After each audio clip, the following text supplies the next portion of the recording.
Reading The Most Sublime Hysteric by Slavoj Zizek, notes on the first three chapters. To begin with, this text is a re-edited version of what his doctoral dissertation, written at the University of Paris 8 under the supervision of Jacqueline Miller, that was initially titled Philosophy Between the Symptom and the Fantasy. In this introduction to this book, Zizek asserts that it may be possible to read Lacan as a Hegelian, but drawing specifically from the points where he makes no explicit reference to Hegel. Most significantly for our purposes, however, if what is to be emphasized in Lacan's teachings are the logic of the past, the real, and the lack in the other, we must ask whether this pass does not coincide with the impasse, or the real, of the symbolic order itself, inscribing, as it were, the whole whose presence the subject is constitutively barred from knowing. What would it mean to say that this gap can only be articulated symbolically, that is, at the discursive plane?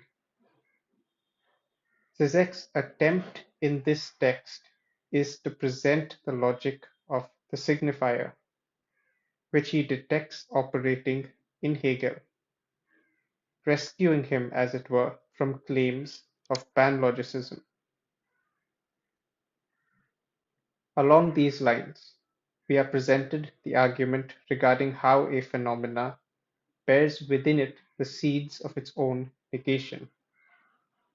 Capitalism, a society characterized by the expropriation of the majority of procedures, ushers in, via class struggle, its negation, a society where the expropriators are themselves expropriated in service to the commons. The logic of the signifier alluded to earlier appears to be turning on the minimal difference enunciated between what one wants to say, what one means, and what one effectively says. A difference which, as you can imagine, is subject to interpretability. Yet the interpretation which seems to be in question is not really contextual, as you may expect. Rather, it is a difference immanent to the subject.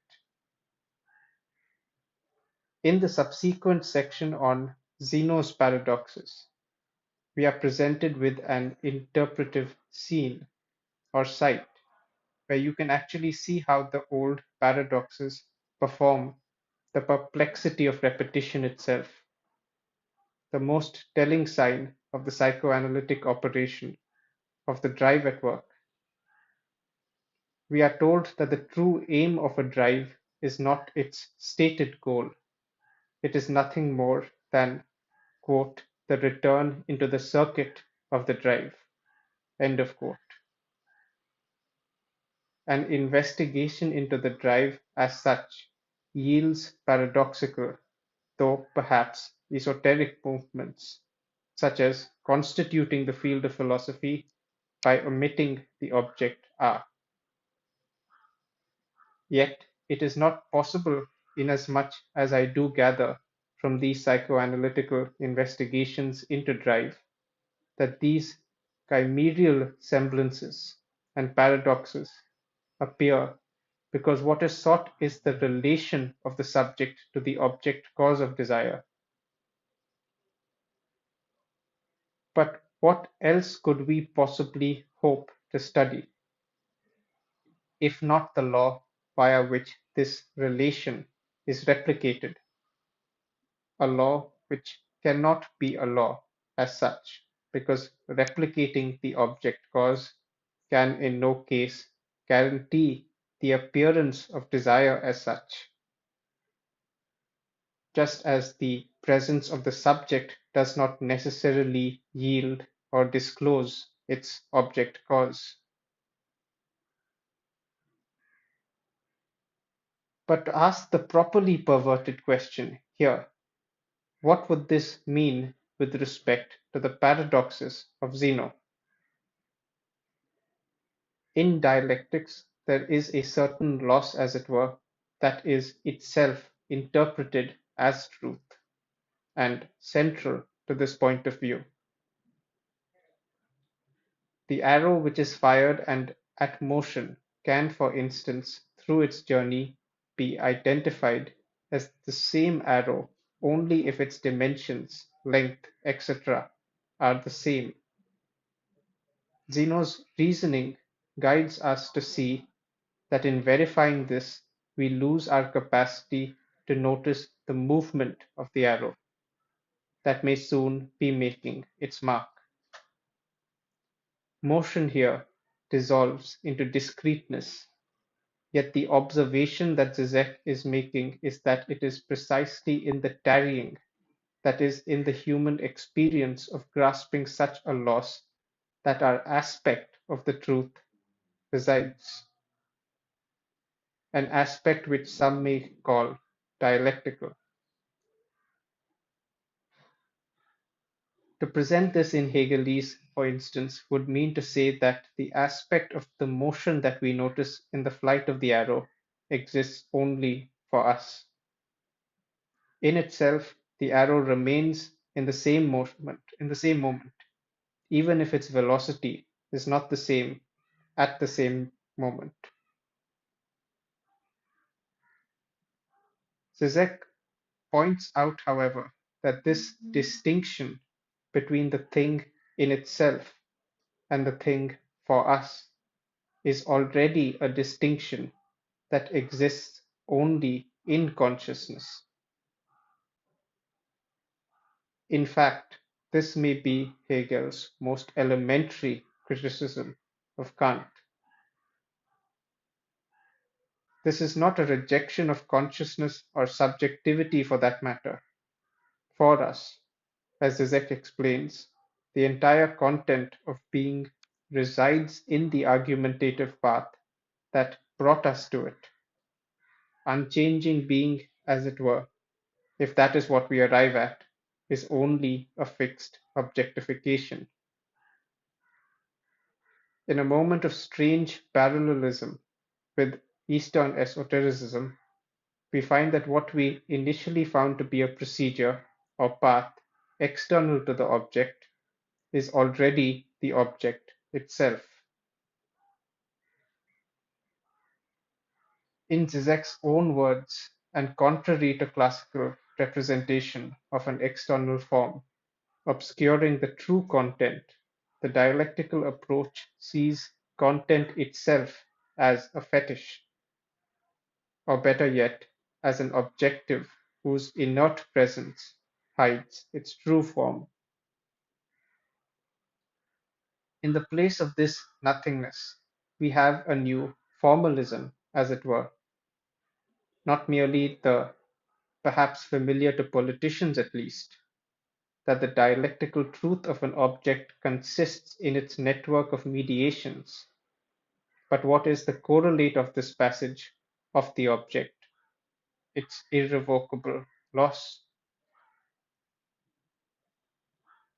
Formally, what is changing here in terms of our understanding of knowledge is perhaps describable as a withering away of a correspondence theory, where thought, for instance, may correspond with its object, to be replaced by the triadic thought, concept, and object. Here, concept is defined as the form of the thought, or perhaps, or better yet, as the truth of the content. A prevalent enough opinion, even within departments of literature, and here I do mean perhaps in their earlier and more creatively enthusiastic days, is that criticism does not necessarily make something new. And while such a perspective may not be particularly engaged, it can often act as a mechanism which prevents a prospective reader to be able to reach the root of the matter in the first place, to decipher the math, so to speak. Perhaps it is not surprising then that we have, for the part of dialectical criticism, at least in recent years, the claim that it, in fact, makes history. But what is the mechanism that may be in reference to? Slavoj Zizek seems to name it the retroactive performative. To adequately represent how this dimension may be approached, however, we are provided a brief survey of the function of language to inquiry. Zizek readily admits that language may always be excessive, a surplus, perhaps functioning as a sanctioning agent. Yet, like that superlative gesture itself, its removal entails the loss of the thing itself.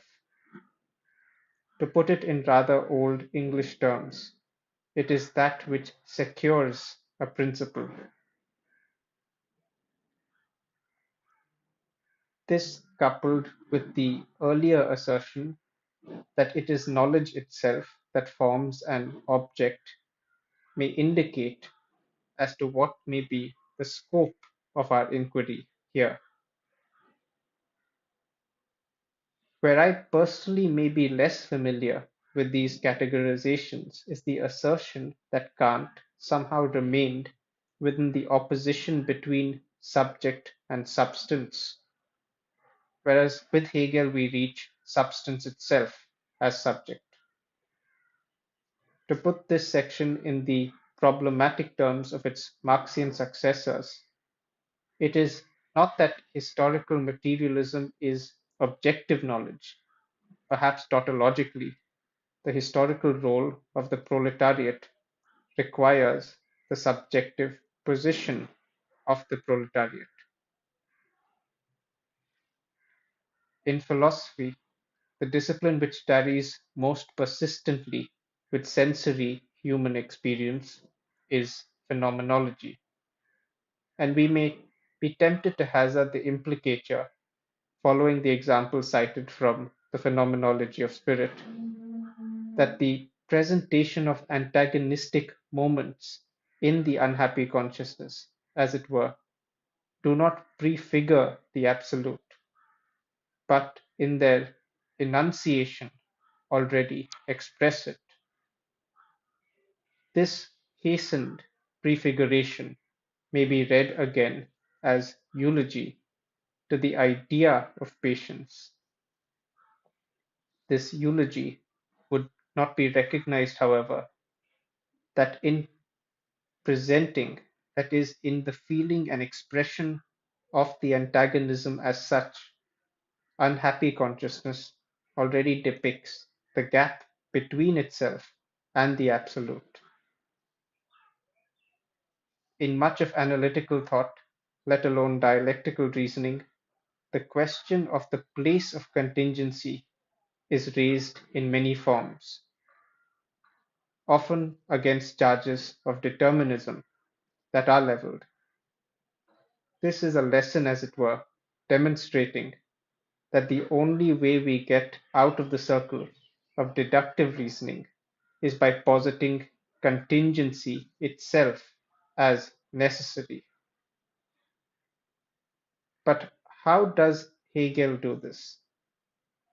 We should claim that this is done via positing a site which is not totalized by the whole in question, perhaps a site from which this whole can be observed. Put simply, perhaps the site of subjectivity itself. There is another way in which we are led to this. The Hegelian maxim that the real is the rational should not be read as all that is real is rational, but rather there is no thing of the real that is not rational. This way of totalizing the proposition allows us to see that without its constitutive exception, perhaps the very sight of subjectivity itself, all, or perhaps nothing, is not rational. What escapes conceptual deduction here is contingency itself. The question we must ask here is what is this contingency for the subject in question, which is to say, for consciousness, predicating it as it were, or in other words, temporalizing it, which may indeed be noticing how it was contingent in the first place, like for instance, a retroactive evaluation drawn from experience. It may also be possible to read in these pages an account of why Kant had to think the dichotomy between phenomena, or things as they appear to us, and noumena, or things in themselves, in the first place. For contingency to be what consciousness requires to sufficiently grasp or come to terms with, in other words, were the principal contradiction to be between an imperium of ordered consciousness and the incalculable contingency of happenstance, then we would effectively be positing that it is this contingency that is essential.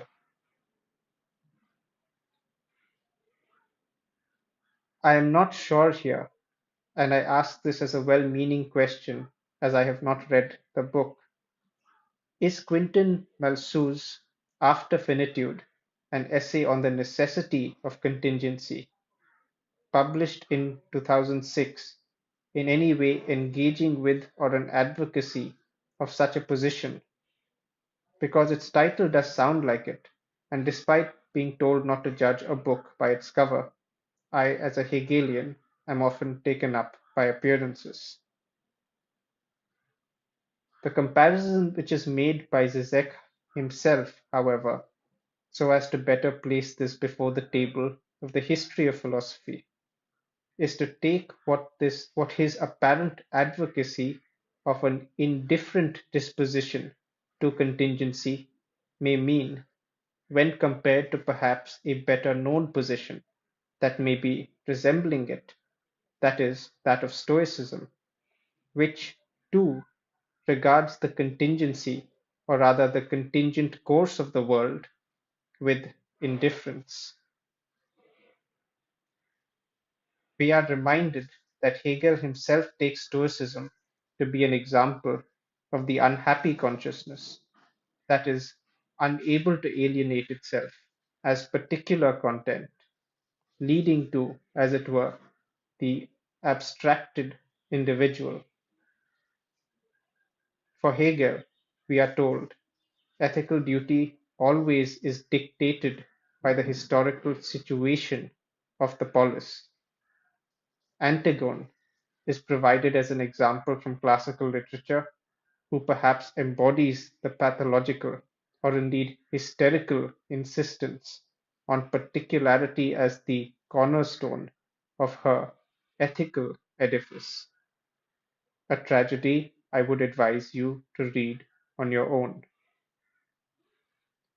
The retroactive performative, were we to read this critical gesture against the backdrop of its most stringent and contemporary critique, namely the charge levelled by Derrida that it is perhaps the most grandeur form of the metaphysics of presence, must be read with this insight regarding how its contingency came to be necessary.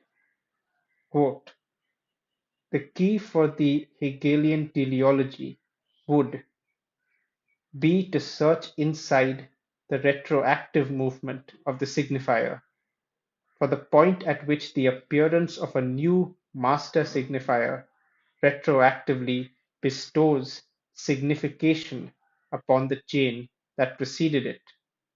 End of quote. perhaps not unlike the emergence of a theme in a literary movement or the turn of a narrative in a plot. The centrality of this reading to Zizek's account of dialectics is not to be understated, for he goes on to stress that the dialectic is, in its essence, the science of how necessity emerges from contingency. What cannot be accounted for deductively is the emergence of S itself, as the agent who retroactively frames or orients a discourse. The emergence may only be gleaned, induced, interpreted, etc., in an attempt to determine its real causality.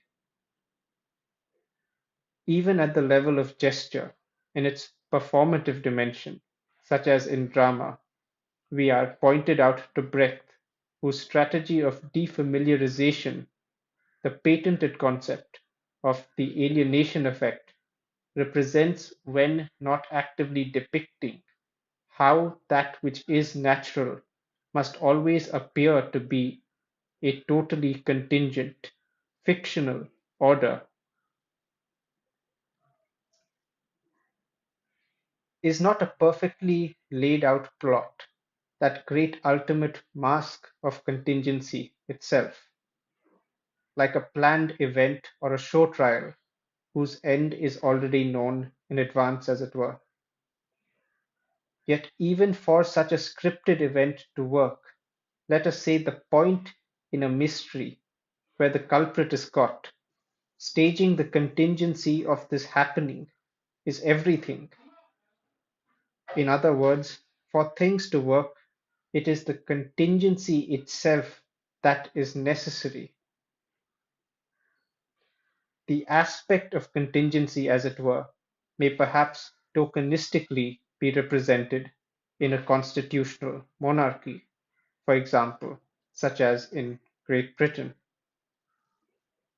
The monarch, as such, as a simply titular authority whose word, while not constituting, for which there may be a parliament chosen according to competencies, does enfranchise a decree paradoxically also serves as a safety valve between symbolic authority and actual competence, whose fusion, we are often reminded, leads to the kind of bureaucratic authoritarianism which the Stalinist period perhaps yet serves as the best example.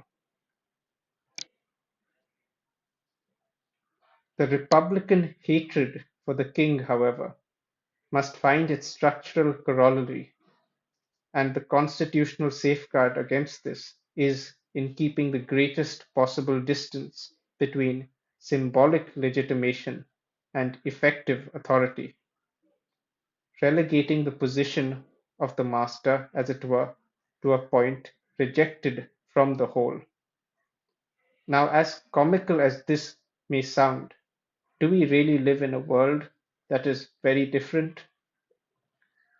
It may be possible to find a sense of solidarity for oneself in the kingdom by simply cursing the monarch under one's breath. Further, the extent of a president's distance from nuclear launch codes is a matter probably known only to the Joint Chiefs of Staff, even if it is him who has the final word on the matter. The author indeed draws a parallel between what Hegel may be implying along these lines to what Lacan says in The Other Side of Psychoanalysis, that the gulf between a monarch and the state bureaucracy corresponds, if not is mapped, by the gulf between bureaucratic know-how and the quilting point in a discourse. Despite its authority, it is bureaucratic discourse which requires this quilting point to authorize its discourse, totalizing it from the outside, shouldering the moment of decision, etc. and lending to its performative dimension. We are also warned that were this extremate point to fail, bureaucratic knowledge would become crazed, perhaps even seeming malevolent, arriving as it were before the rule of a totalitarian bureaucracy. These become traceable via the logic of the signifier, attesting to the necessity of this position. So, what would an example of such a quilting point be? We are provided one from Racine's Atalaya, when Joad answers, I fear God and no one else. This is not metonymy as much as the searching of a name to a designative function in discursive relations, and in another light, not principally different from the fact that combining features allows us to minimize the number of instruments. How today smartphones combine the features of a camera, telephone, and gaming console, for example. Yet this is also similar to the manner in which most scapegoats are made, with Jews, Muslims, racial minorities, etc., serving as examples.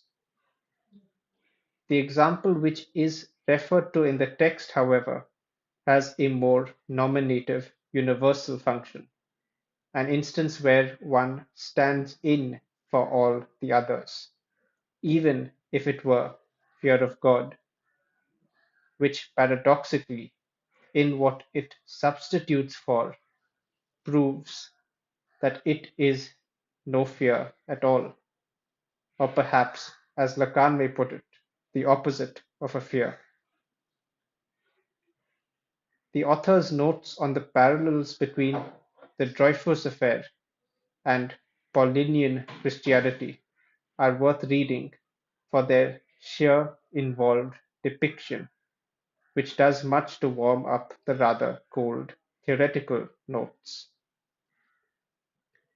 The lesson, however, if I may yet venture to find one, lies in the quest for justice itself and the machinations of its transgressions, often contained in it. This is likened, as it were, to the Hegelian negation of the negation. We have the law, and we have a multitude of its transgressions. The romance of the great detective, amidst the criminal's pots and pans, resides in the fact that in representing, upholding the law, he champions civilization itself, leaving to the thieves and burglars the respectability of apes and wolves, as Chesterton puts it. This opens the way for the only true adventure, the only true negativity, which is the law itself. The construction, if that is a provocative term, of the self-deployed here is worth taking note of, because it actually confronts the chief criticism of Derridian deconstruction on its own terms, that is, in the dialectic of identity and difference. What would it mean, for instance, when Derrida writes about a Hegelianism without reserve? Is this interpretable, as some may say, as some may, as a negation without sublation? The presentation of the dialectic of identity and difference as one which notices the pass from identity to difference, and some may add, even in fundamental terms, i.e., when a master signifier of a discourse changes. Yet once this difference is pushed to the point of self-difference, it is difference in its genericity that is recuperated by identity. To quote Zizek, This reading misses the decisive point of the dialectical movement. It is not difference which ends up being reduced to the self-movement of identity, but identity which is reduced to absolute, which is to say, self-referential difference. End of quote. I read this as not fundamentally dissimilar to encountering a change and accounting for it, and perhaps in viewing or indeed reading how these interpretive strategies have been put to use in the academies would be instructive as to what they may have tried to explain. Deconstruction most frequently deployed in reading fiction sought to present the textual underpinnings and unsaid lacunae that sustain the illusion of a fiction.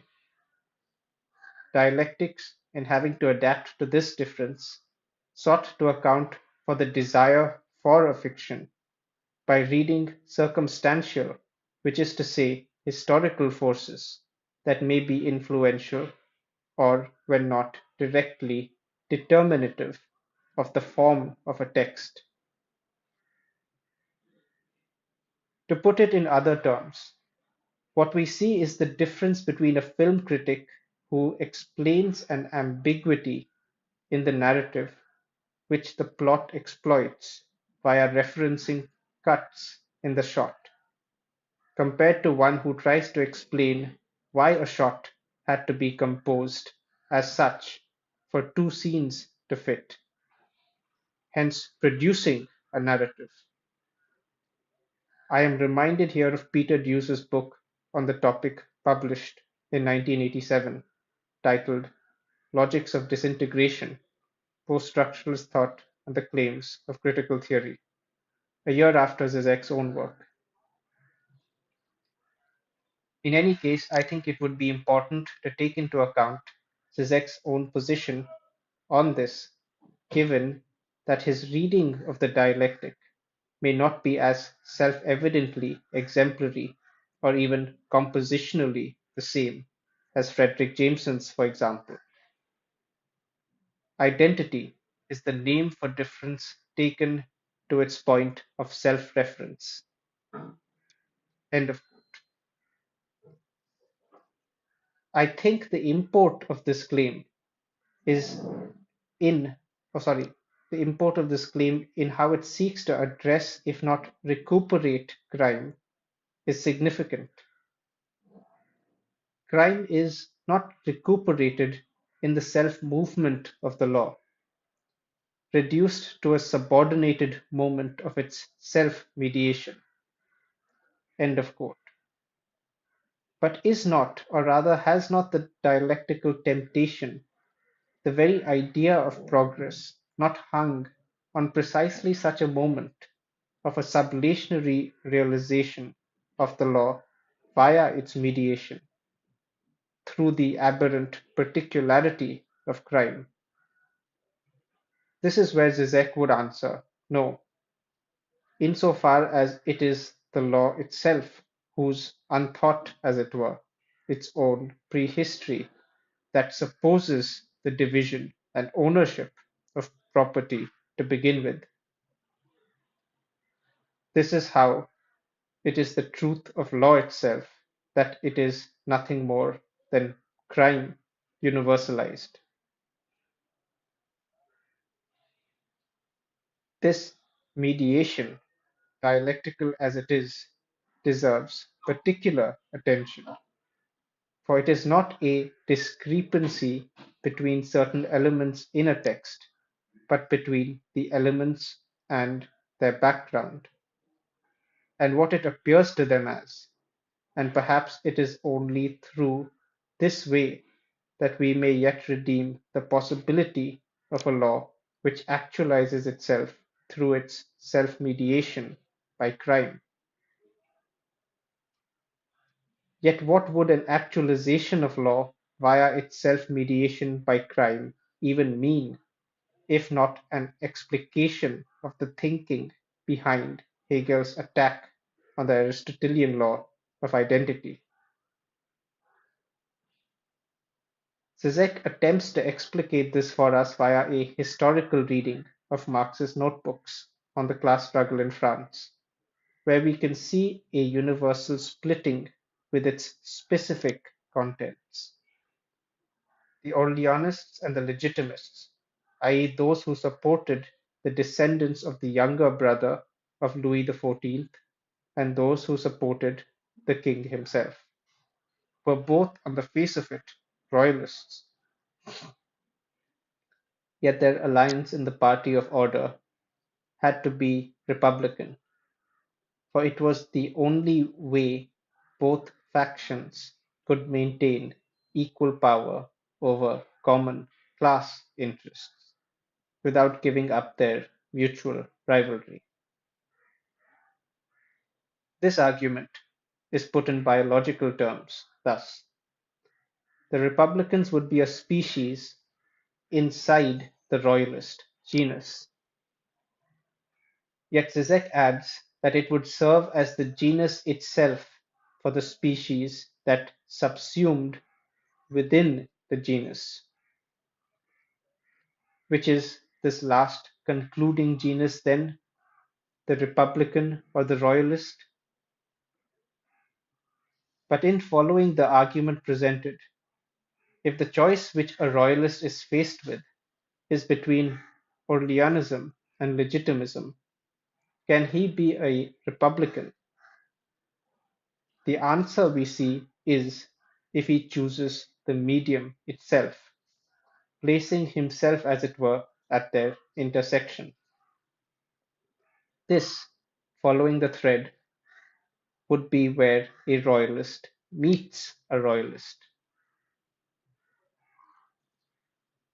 This, as it is, does not exhaust how the universal itself is recognized as it were, let alone categorized or identified in particularities. We would require to think the universal as an exception, and exception to be recognized would require the identification of a difference. The difference Zizek is referring to, however, is not that between elements and their background referred to earlier. Rather, it is between the ensemble, that is, the elements and their background, and a particular element. This, he claims, is what allows for an ensemble itself to be placed at the level of its own elements, or as Zizek puts it, as the paradoxical element that is lacking, that is absence itself. When such an element is absent, however, amidst a differential network of signifiers, we must consider such an absence as part of the signifier in question. What may it mean to think an absence as part of the signifier in question? One way of doing so would be to think its place of inscription, or perhaps would be, or perhaps would be inscription, for absence would hence also mark a signifier in difference from itself. As a feature of the Hegelian dialectic, Zizek does identify a characteristic, that is, he insists that the universal has just one particular, or, as in the case with humans, has just one species. What this would mean hence is that specific differences would coincide with the difference between the genus and the species. I am tempted here to present how the particular emerges from the universal, but would encourage you to read Zizek's original, which I believe may very easily be read as an allegory of the familial situation, even if there are other ways of doing so. What would remain consistent, however, is the antagonism between these two levels. This may indeed be another way of reading why Marx argued for the coincidence of republicanism as the only way to sanctify or totalize, if it amounts to the same thing, a royalism. This is how the schism is on the side of the universal and not on the side of the particular. The universal also, it can be deduced, expresses itself in that element of the particular which is abstracted from it in the act of schism, as it as is as it embodies the universal. The force of the desire which animates this is an example of sexual difference. Another would be in the remainder introduced by that non-totalizable category of women, particularly once an element has been excluded that begins to function as the immediate embodiment of the human, i.e., man. If this new woman does not exist, then man is a woman pretending to exist. A rather brilliant summary of many a contrived and contriving mating ritual when not pretext for other developments, not to mention the secret of the game of masquerades in many a Shakespearean plot. With respect to the species hence, man would be and represents a moment of schism within a field of non-differentiated feminine collectivity, simultaneously embodying, however, as its polarity the moment of its universality. We are presented here with two forms of reading, which is to say, kinds of interpretation that misrecognize what is happening here, believing, as it were, that such a difference is reducible to a specific difference against the backdrop of the universality of the genus, when it in fact constitutes this universality. This indeed is what perhaps was later popularized by Althusser as the concept of overdetermination. Zizek, however, finds a quotation from Marx himself, where at the very least the intuition of this category can be cognized. Quote, in all forms of society, there is at least one specific kind of production which predominates over the rest, whose relations thus assign rank and influence to others. It is a general illumination which bathes all the colors and modifies their particularity. It is a particular ether which determines the specific gravity of every being which has materialized within it. End of quote. From the introduction to the Grundrisse. This characterization of overdetermination, as it were, of all by one of its elements, that according to the order of classification is only supposed to play a subordinate role, is indeed what has been described, and perhaps it would be instructive for me here to go back and read Althusser's initial critique of Hegel, and perhaps figure out, or rather figure as to why he felt the need to. In any case, overdetermination, in Marx as in Althusser, comes to define that paradoxical particular that is part of the structure, but at the same time structures the entire structure. Marx himself, when accounting for the totality of production, distribution, exchange, and consumption, assigns the place of primacy, that is, the overdetermining aspect, to that of production. What Zizek emphasizes, however, which is perhaps the more Hegelian reading of it, just as he offers a criticism, is that the universal aspect, or that capable of overdetermination, would encounter itself only oppositionally, that is, in the domain of the particular. And really, the self-encounter, which earlier Zizek insisted would necessarily be missed, is not very Hegelian, inasmuch as Zizek seems to be referring to another mode of production, and as such not a self-encounter but an encounter with an other, or as Lacan may put it, with an other with a capital O, that is, another, symbolic order, or constitutive logic. Why is this not Hegelian, however? Because Hegel's moments, which arise from his syllogisms in a way that has been compared to crescendos in a symphony by Beethoven, are very much explicitly self-referential, inasmuch as they are composed of the arguments presented elsewhere. What makes them capable of producing ideas that strike us with alterity, however, is via the very progress of negation, which each proposition grapples with in his logic.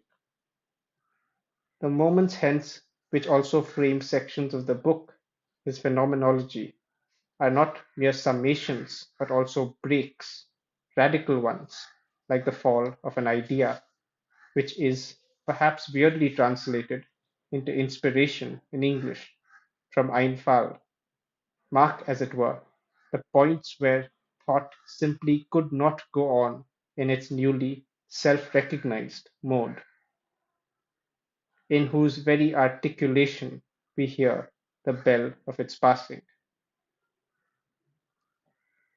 The subject itself, whether the Bildungsroman of consciousness, as for Hegel, or the appropriation and distribution of capital, as for Marx, presents itself in a peculiarly marked structure. The particular is both lacking, without enough of it to fill the extension of the universal, yet also at the same time excessive, overabundant, and superfluous, because it always adds itself as the surplus element that plays the role of the universal itself. End of.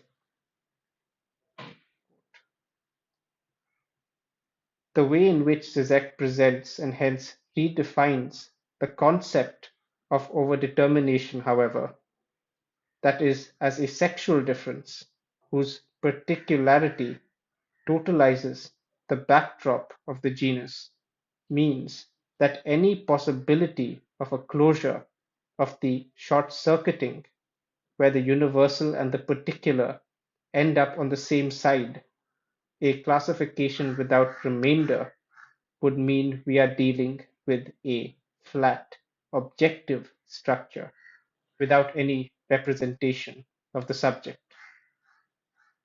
The subject for Zizek, and one which I would be happy to advocate and endorse, is one which properly ontologizes sexual difference, a phrase he would come to adopt in later years, probably as an outcome of some of his debates with Judith Butler. I often think that it is not adequately appreciated just how seriously this ontological dimension is emphasized by Zizek regarding sexuality. Without this, for instance, we may well be able to see a case where republicanism can legitimately represent a royalism to other royalisms, invisibilizing as such the dialectic of lack and excess, which animates their economy in the first place. Also, to aid any given reading here, it is possible, for instance, to sexualize nothingness itself. Observe, the surplus particular is the negative embodiment of the universal. It fills the lack, the void, the deficiency of the particular in regard to the universal. And here I must add that I am tempted to read the universal as a field. The surplus, the excess, is therefore the form which lack takes, and it is only at this point that it becomes legitimate to introduce the formula of the subject. Such a non-substantive definition of the subject, as it were, defined via negativa, has yet to face up to the substantiality of the self. And here it is essential that we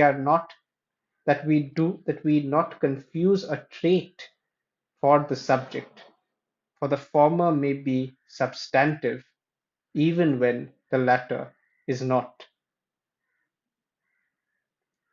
But would not a valid objection here be that the inherence of a trait substantializes the subject? Again, no. This is because even the absence of the trait operates at the level of the trait, i.e., it is that which is absent. Zizek describes the form of mediation in question to be a kind of pulsation, for it is this absence where precisely universality breaks through. I suppose that the far more interesting question to some would be, may a trait be solicited? And I suppose this makes dialectical thought and the ability to mediate them all the more vital. There is another, perhaps more vital reason as to why the trait and its lack have to be placed on the same field, as it were, of S signifier as barred S, for there would be no reason to progress to another signifier without it. A purpose, or rather a possible purpose, to think universality as exception, even were it to be the emptiness of a subject without predicates, as it were, would be to represent the element of its exception to other elements. This also allows Zizek to present the thesis of a tautological God, which he identifies with the Judeo-Christian tradition, as his candidate for the only one.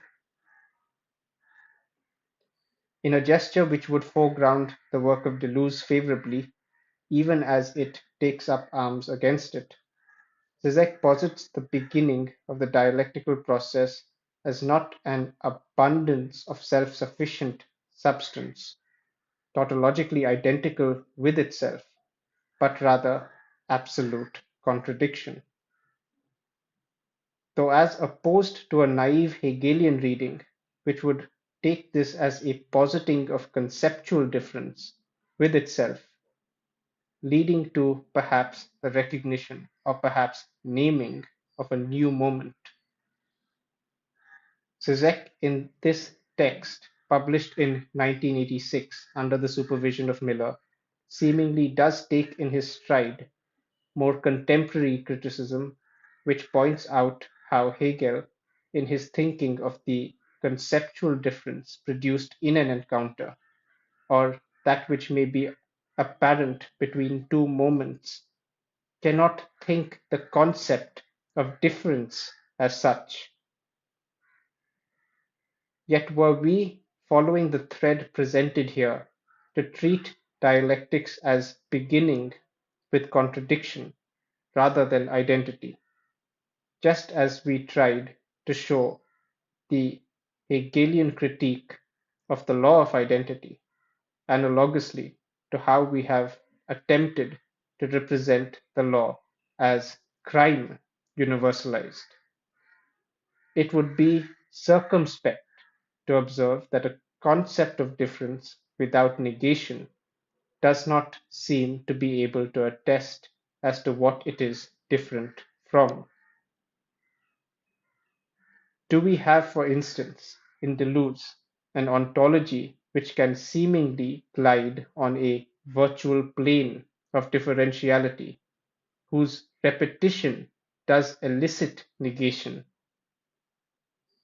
because of the subject, as it were, that seemingly takes on new characteristics to traverse this plane, presenting to our gaze hence what he may term a transcendental empiricism? This may be a question which is taken up for itself in a matter addressed exclusively.